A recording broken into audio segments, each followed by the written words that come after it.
안녕하세요. 저는 서울에 거주 중인 30대 초반 유부녀입니다. 제 남편은 친절하고 성실한 사람이지만 우리의 결혼 생활은 어딘가 모르게 색이 바랜 듯 느껴집니다. 남편은 자주 출장을 가고 저는 그의 부재 속에서 외로움을 느끼곤 해요. 어느 날 시아버지가 우리 집에 오시게 되었습니다. 그는 평소에 저를 따뜻하게 대해주셨고, 저도 그를 매우 존경했습니다. 시아버지와 함께 보내는 시간은 예상외로 편안했어요. 우리는 함께 요리를 하고, 오랜 추억에 대해 이야기를 나누었습니다. 하지만 그 관계는 점점 더 복잡해지기 시작했습니다. 저는 시아버지에게 이상한 감정을 느끼기 시작했어요. 그는 저에게 다정한 말을 건네고 때때로 애정 어린 손길을 보내곤 했습니다.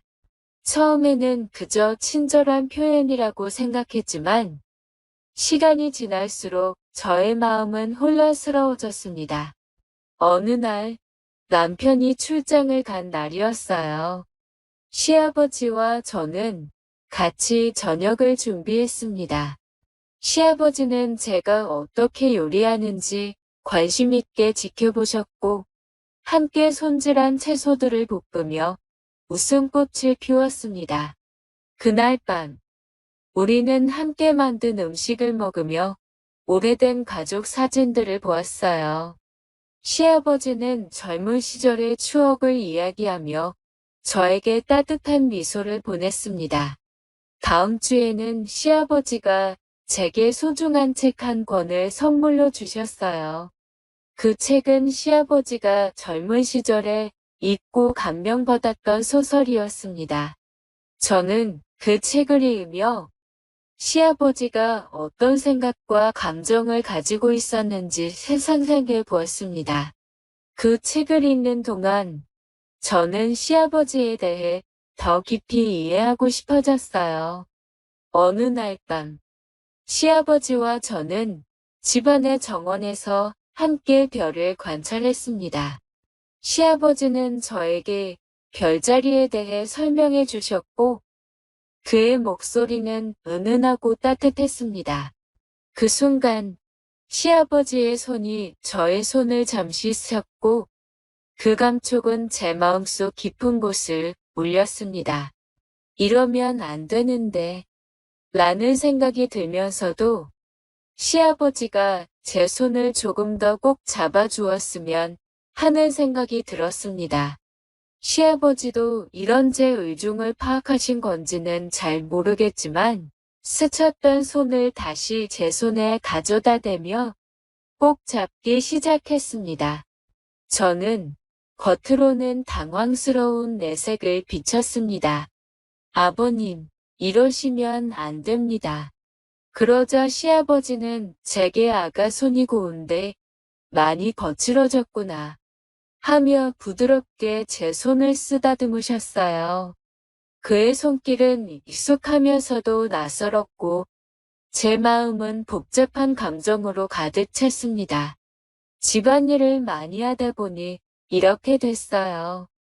저는 웃으며 대답했지만 내심으로는 그의 손길이 왜 이렇게 마음을 흔드는지 궁금했습니다. 시아버지는 잠시 생각에 잠긴 듯 보였습니다. 아가야, 난 너를 항상 걱정하고 있단다. 너무 혼자서 모든 걸 감당하려고 하지 마. 그의 말투는 걱정과 애정이 묻어나왔습니다. 저는 그 순간 시아버지의 진심 어린 걱정과 애정을 느낄 수 있었습니다. 저희 둘 사이의 공기는 무거워지면서도 따뜻했습니다. 저는 그의 말에 마음이 뭉클해져서 감사합니다. 아버님이라고 대답했습니다. 그때부터 시아버지와의 관계는 더욱 깊어졌습니다. 그는 제게 조언을 해주시기도 하고 때로는 저의 손을 잡고 위로의 말을 건네주셨습니다. 그럴 때마다 저는 시아버지에 대한 존경심과 함께 다른 감정도 느끼기 시작했습니다. 그 감정은 금기되어 있었지만 동시에 이상하게도 마음을 포근하게 만들었습니다. 우리는 서로에 대해 더 많이 알게 되었고 그 사이의 경계선은 점점 더 모호해졌어요. 그 관계는 금기된 감정으로 가득 차 있었지만 동시에 저에게는 이상한 위안이 되었습니다. 이런 정신적인 위안과 그리고 시아버지에 대한 존경심은 제가 시아버지에게 조금 더 열린 마음을 갖게 만들었습니다. 그렇게 시간이 흘러 저와 시아버지 사이의 관계는 점점 더 깊어져 갔습니다. 어느 날 집안일을 도와드리다가 문득 시아버지와 저는 서로를 꼭 껴안고 있는 자신을 발견했습니다. 그 순간은 마치 시간이 멈춘 것처럼 조용하고 평화로웠습니다. 시아버지의 포근한 품은 제게 안정감을 주었고 저는 그 순간을 영원히 잊지 못할 것 같았습니다. 그날 이후로 남편이 출장으로 집을 비우는 밤이면 저와 시아버지는 자주 함께 시간을 보내게 되었습니다. 시아버지와의 거사는 남편이 제게 주던 것보다 훨씬 더 달콤하고 황홀하게 느껴졌습니다. 왜 그런지는 잘 모르겠지만 저를 더 애틋하게 생각하는 마음이 몸에서 느껴졌고 저는 그런 그의 몸짓을 있는 그대로 받아들였습니다. 그러한 밤들은 저에게 새로운 삶의 활력을 주었고 시아버지와의 관계는 더욱 깊은 감정적 유대로 발전했습니다. 남편이 돌아오지 않는 밤이면 시아버지와 저는 마치 다른 세계에 존재하는 것처럼 느껴졌습니다.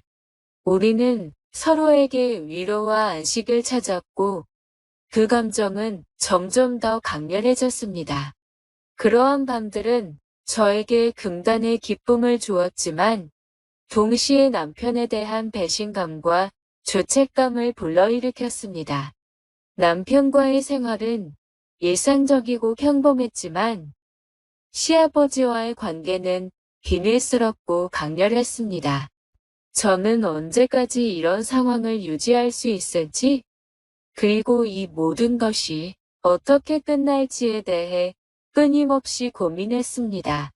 그렇지만 아직까지 어떻게 해야 할지 결정을 내리지는 못했습니다. 저는 아직까지도 시아버지와 비밀스러운 관계를 유지하면서 잘 지내고 있습니다. 한편으로는 이렇게 시아버지와 만날 수 있게 해준 남편에게 고마운 느낌이 들 정도입니다. 저는 올해 30대 후반의 여자입니다. 결혼하고 6년째 되던 해, 저는 남편으로 인해 마음에 큰 상처를 받았습니다. 결혼한 지 5년 만에 바라고 바라던 아이가 생겼고, 너무 기쁘고 행복한 시간도 잠시, 아이를 가진 그해, 남편의 바람으로 저는 고통 속에서 지내야 했으니까요. 남편에게 만나는 여자가 있었고, 그 여자는 제가 남편을 만나기 전부터 알고 지내던 여자였습니다. 고향 친구도 학교 친구도 아닌데 친구라는 명목하에 두 사람은 꾸준히 연락을 주고받고 만나고 있었죠. 결혼하고 얼마 후 그 여자의 존재를 알게 되었을 때 왠지 모르게 좀 신경이 쓰여서 남편에게 꼭 연락을 해야 하는 사이냐, 연락 안 하면 안 되냐라고 했다가 저만 이상한 사람 취급받았습니다. 친구인데 여자라는 이유만으로 연락하지 말라는 게 말이 되냐고. 우리 과장도 여자고 대리도 여자인데 과장 대리하고도 연락하지 말아야 하느냐며 조선시대 사람도 아니고 저보고 왜 그러냐고 그러더라고요. 아주 어릴 때부터 알던 사람도 아니고 남자 여자 사이에 친구가 되느냐고.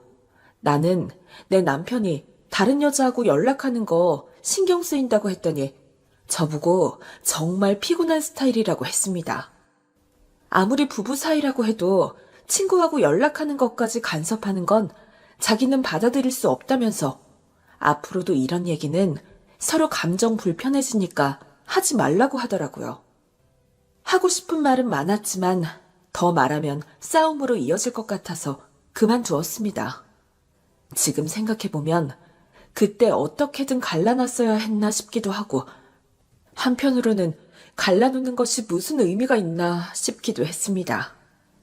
바람날 인간은 결국 어떻게든 바람이 나게 돼 있고 떠날 사람은 결국 떠나기 마련이니까요. 처음에는 정말 친구의 감정이었을지 모르겠지만 갈수록 두 사람은 누가 봐도 친구 사이는 아니었습니다. 그 여자는 남편에게 시도 때도 없이 연락을 했습니다. 밤도 예외는 아니었죠. 그 여자가 연락을 할 때마다 제가 예민하게 반응하니 남편은 그 여자와 연락을 자제하는 대신 저 몰래 연락하는 방법을 택했습니다. 그리고 전화 통화는 만남으로 이어졌죠. 그 여자는 프리랜서로 디자인 일을 하고 있었고 시간을 자유롭게 조절할 수 있는 입장이었습니다. 남편이 출장을 가면 동행을 했고 제 시야를 벗어난 타 도시에서 둘이 데이트를 즐겼습니다. 그렇게 오랜 시간 남의 남자를 끼고 있으니 이 여자 뭔가 큰 착각이 든 모양이었습니다. 이 남자는 처음부터 자기 남잔데 내가 중간에 끼어들어서 둘 사이를 갈라놓았다고 생각하고 있었던 모양이더군요. 남편이 저에게 잘해주는 것도 싫어했고 꼬박꼬박 집에 들어오는 것도 회방 놓고 싶어 했습니다. 그 여자는 어떻게든 우리 둘 사이를 갈라놓으려고 기회를 노리고 있었는데 둘이 갈라지기는커녕 제가 임신을 한 사실을 알게 되자 그 여자는 슬슬 본색을 드러내기 시작했습니다. 그리고는 도발을 시작하더군요. 하루는 밤에 자고 있는데 남편 전화기로 끝없이 전화가 걸려왔습니다. 남편의 전화기는 늘 무음 모드였는데 잠든 남편의 베개 옆에서 전화기 불빛이 번쩍거렸습니다. 슬쩍 들여다보니 그 여자더군요. 남편이 전화를 받지 않으니 그 여자는 문자를 보내기 시작했습니다. 이 여자는 도대체 이 밤에 남의 남자에게 무슨 할 말이 이렇게 많은 걸까? 남편의 손가락에 전화기를 가져다 대고 전화기를 열어봤습니다. 그리고 저는 임신 4개월 차에 두 사람의 심상치 않은 대화 내용들과 사진을 보게 되었습니다. 당신을 하루라도 못 만나면 하루 종일 당신 생각만 해. 일어나면 꼭 전화 줘. 우리 다시 시작할 수 있을까? 당신 가정 정리하고 나한테 오라고 하면 그건 내가 너무 이기적인 거겠지? 그냥 당신을 볼 수 있다는 것만으로도 만족해야겠지? 그 여자는 손에 잡힐 듯 잡히지 않는 남편을 붙잡아두고 싶어 했고 남편은 그 여자에게서 벗어나지도 그렇다고 그 여자에게 더 이상 다가가지도 않았습니다. 남편은 자기 곁에 머물러 있는 그 여자와 적당히 즐기고 있었고 자신의 그런 행동이 그 여자에게도 저에게도 상처가 될 거라는 생각은 전혀 하지 않는 듯 했습니다. 하긴 그런 생각을 할 줄 아는 정상적인 인간이면 그런 행동을 아예 하지 않았겠죠. 그러면서 남들 앞에서는 자상한 남편인 척 행동하던 그 가식적인 모습에 혀를 내두를 지경이었죠. 다음날 아침에 남편은 제 얼굴을 보더니 잠을 못 잤냐고 하더군요. 마음 같아서는 전화기 집어 던지며 이거 뭐냐고, 너 지금 바람 피우고 다녔냐고 당장 무릎이라도 꿇게 하고 싶었지만 일단은 참았습니다. 저는 그 후로 틈틈이 남편의 전화기를 살펴봤습니다. 제가 임신한 후로도 둘은 하루도 빠짐없이 연락을 했고 집으로 들어오기 전 그 여자 얼굴을 꼭 한번 보고 들어오더군요. 최대한 스트레스 받지 말아야지. 두 사람 증거만 잡아서 가만두지 않아야지 생각했지만 나도 모르게 스트레스 받는 건 어쩔 수 없었던 모양입니다. 조금만 신경을 쓰면 배가 묵직하게 뭉치더라고요. 그래서 저는 마음을 최대한 편안하게 먹기로 했습니다. 저는 어떻게든 아이만큼은 건강하게 낳고 싶었습니다. 그래서 모든 건 출산할 때까지 미뤄두자. 무조건 내 아이만 생각하자 했습니다. 저는 몇 달간 남편의 일은 덮어두고 마음을 다스리며 출산을 준비하고 있었습니다. 그리고 출산일이 다가왔을 때였습니다. 남편은 며칠간 출장을 가야 한다며 짐을 싸더군요. 그래서 제가 물었습니다. 출산일이 다가오는데 출장을 좀 미루면 안 되겠냐고요. 그랬더니 남편이 회사가 장난인 줄 아냐. 출장을 가고 싶다고 가고 안 가고 싶다고 안 가는 게 아니다라고 정 급하면 장모님한테 연락하라고 하더군요. 옆집 사람이 부탁을 해도 이렇게 매정하게 끊지는 못할 텐데 남편은 마치 제가 남의 아이라도 가진 것처럼 아이에게는 전혀 관심이 없었습니다. 남편은 다음날 출장을 간다며 가볍게 짐을 챙겨서 나갔고 일하느라 전화 못 받으니까 문자 남겨놓으면 자기가 전화를 하겠다고 하더군요. 그 후로 전화기가 꺼져 있었습니다. 그날 밤새도록 남편의 전화기는 켜지지 않았고 문자를 남겨도 남편은 전화 한 통 오지 않았습니다. 저는 출산을 앞두고 밤새 한숨도 못 자고 누웠다 일어났다를 반복했고 새벽에 결국은 택시를 불러서 병원으로 가서 출산했습니다. 아이를 낳고 난 후에야 우리 사이를 눈치챈 엄마가 물었습니다. 우리 부부 사이에 무슨 문제 있느냐고요. 그 물음에 지금까지 쌓였던 서러움이 한꺼번에 터지더군요. 아이를 낳고 기뻐해야 할 날, 저는 부모님 앞에서 펑펑 눈물을 쏟고 말았습니다. 저의 그런 모습을 보고 부모님은 억장이 무너지셨을 겁니다. 아버지는 당장 강서방을 만나본다고 하셨지만 저는 말렸습니다. 지금 얘기하면 지금까지 참아왔던 것이 다 물거품이 될 거라고. 조용히 뒷조사해서 둘 다 가만두지 않을 거라고 했습니다. 다음날 아침이 되어서야 남편에게서 전화가 왔더군요. 배터리가 나가서 전화 못 받았다는 말도 안 되는 핑계를 댔습니다. 저는 아이를 낳았다는 말도 하지 않았고 길게 말하고 싶지 않아서 그냥 전화를 끊어버렸습니다. 병원을 찾아온 남편을 뒤로 한 채 저는 친정 부모님과 함께 친정으로 갔고 그런 저를 보고 남편은 문자를 보내 친정에 간 김에 오래 머물러 있는 게 좋겠다고 하면서 자기는 당분간 회사 일로 바쁠 것 같다고 했습니다. 기가 막히고 이가 갈렸습니다. 저런 남자를 뭘 믿고 결혼했는지 내 자신이 원망스러울 지경이었죠. 몸을 추스른 후 틈틈이 남편과 그 여자에 대한 증거를 조금 더 모았습니다. 그리고 변호사 사무실로 찾아갔죠. 그년부터 잡기 위해서 상간녀 소송부터 진행했습니다. 그리고 집으로 가서 남편이 돌아오길 기다렸습니다. 남편은 밤 늦게 아주 기분 좋게 집으로 들어오더군요. 남편은 거실에 앉아있는 저를 보고 죽은 사람이라도 본 듯 기겁하며 묻더군요.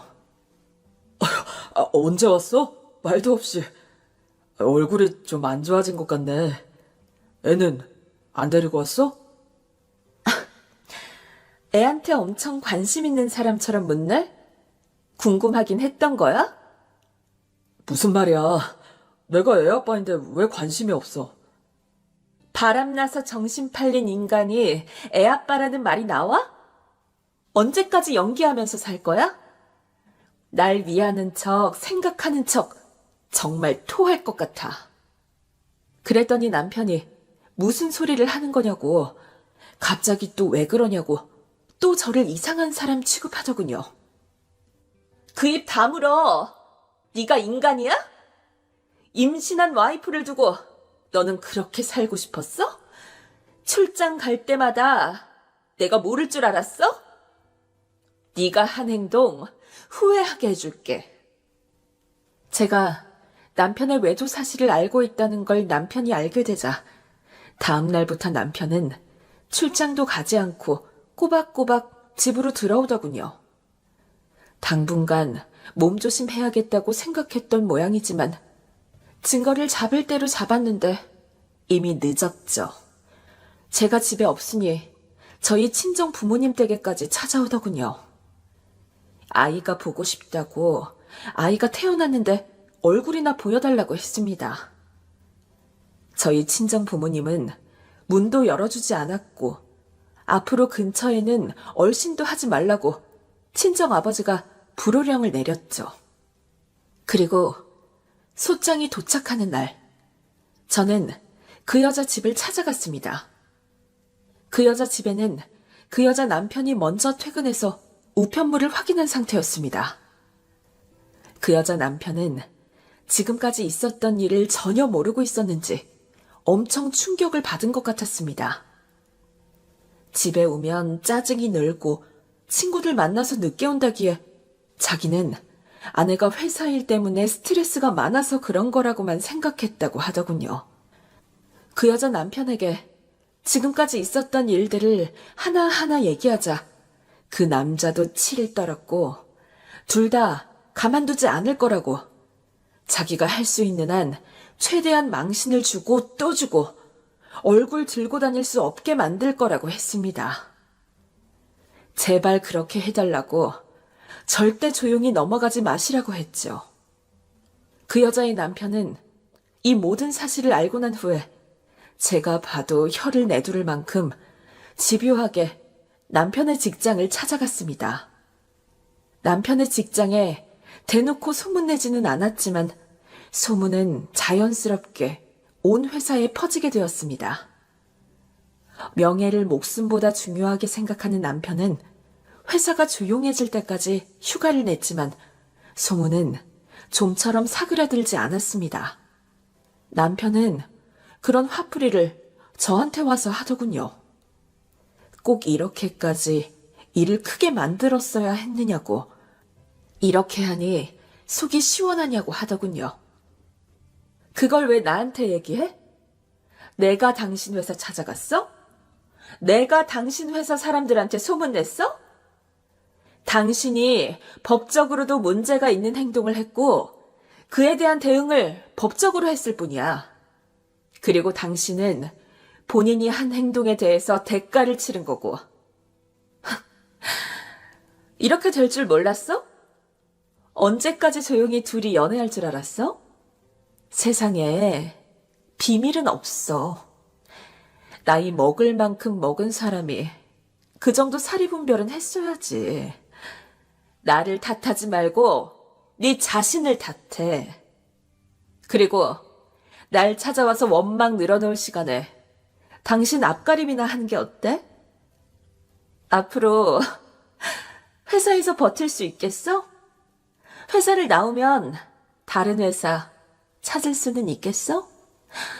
뭐가 우선인지 잘 생각해. 남편은 저보고 후회할 거라고 하더군요.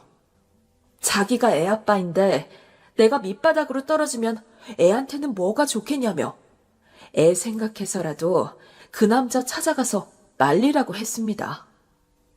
정말 이 상황이 죽인지 밥인지 구분도 못하고 한심한 소리를 하고 있기에 확실히 못을 박아주었습니다. 잘 들어. 누가 애 아빠야? 아이가 생기든 말든 태어나든 말든 신경도 쓰지 않는 사람을 아빠라고 할 수 있어? 우리 아이는 뱃속에 있을 때부터 아빠란 인간은 없었어. 그리고 앞으로도 없을 거야. 여자만 알고 아이한테는 관심도 없는 인간, 나도 우리 아이도 필요 없다고. 한 번만 더 내 아이 입에 올리면 그때는 네 친구들, 네 선후배들, 네 직장 동료들 단톡방에 모아놓고 네가 한 짓들 다 까발려 줄 테니까 그런 줄 알아.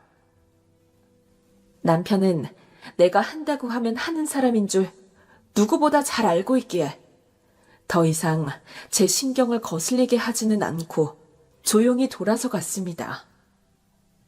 남편은 결국 다니던 직장을 그만두고 다른 회사로 옮겼습니다.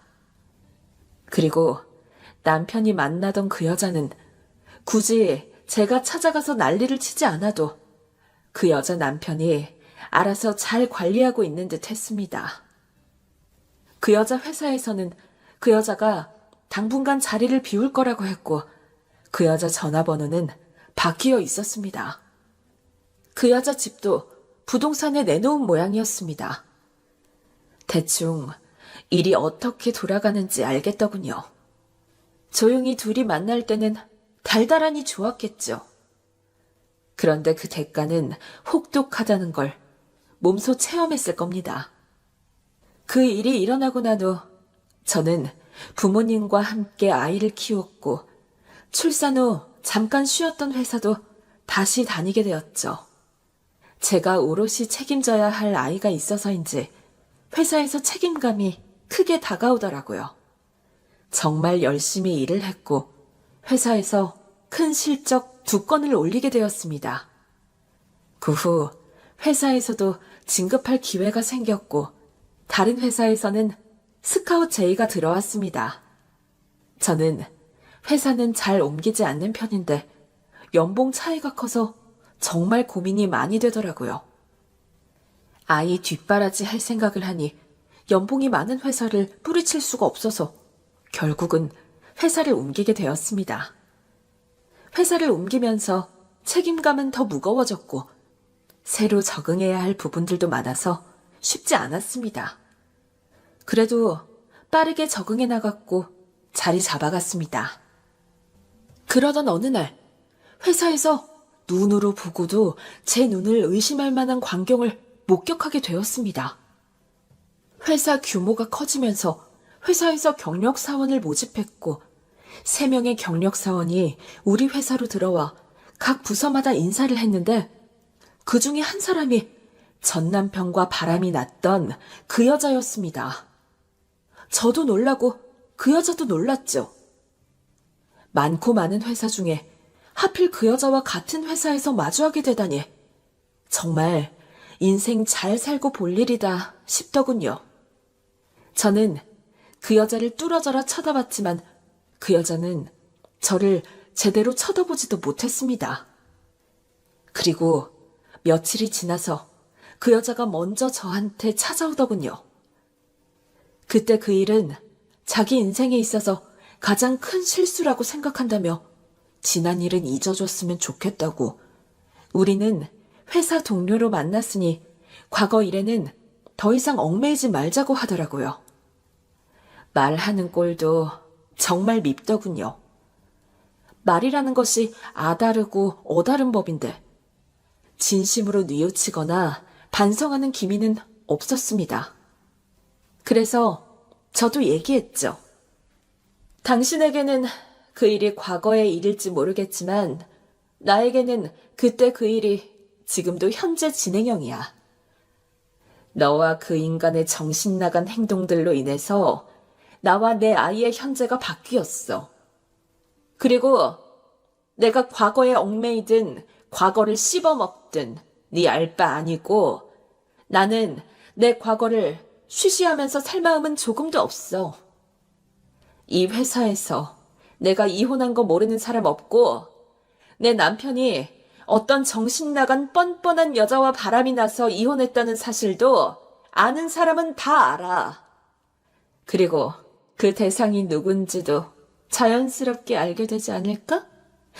세상에 비밀은 없으니까. 앞으로 어떤 일이 벌어질지 기대할게. 그러자 그 여자는 지금 소문이라도 내겠다는 말이냐며 지금 자기 협박하는 거냐고 소리를 지르더라고요. 그러자 지나가는 사람들이 우리를 흘낏 쳐다보고는 무슨 일이 있냐며 묻더군요. 이것 봐. 이렇게 자연스럽게 알게 된다니까? 앞으로 몇 번만 더 그렇게 소리 지르면 우리 회사에 소문 쫙 퍼질 것 같은데? 암튼 예나 지금이나 아무 생각 없이 즉흥적으로 하는 말, 행동. 시간이 지나도 사람은 바뀌지 않나 봐. 또 다시 그런 행동 반복해서 다른 가정에 회방 놓지 않길 바랄게. 제가 얘기하자 그 여자는 파르르 떨면서 분을 감추지 못했고 저는 더 이상 상종할 가치도 없어 제 자리로 돌아와 버렸습니다. 즉흥적이고 이성보다 감정이 앞서는 그 여자가 앞으로 어떤 행동을 하게 될지 궁금하고요. 앞으로 다른 일이 생기면 또 사연 올리겠습니다. 모두 행복하시고 건강하세요.